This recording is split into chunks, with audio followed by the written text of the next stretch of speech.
Someone you know is silently breaking.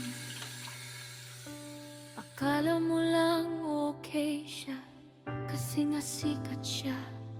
Marami siyang pera, papasok sa trabaho, nakangiti pa rin sa harap ng tao, pero deep inside she's breaking.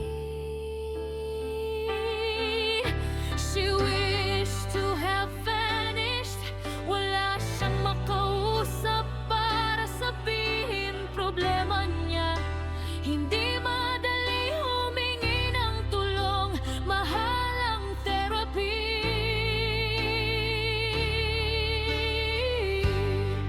AI kayang sumagot pero walang pakiramdam. Saan ako tatakbo?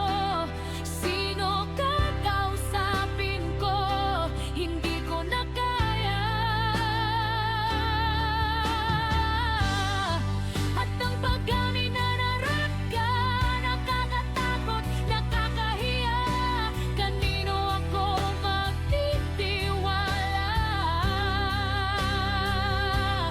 Ang kailangan ko makausap yun, mga na-experience na din nito.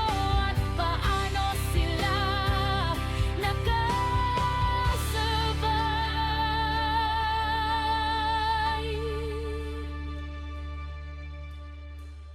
That's why we created Lived Life, kung saan pwede ka mag-open ng anonymous at makausap ang mga totoong tao na pinagdaanan na rin ang pinagdadaanan mo.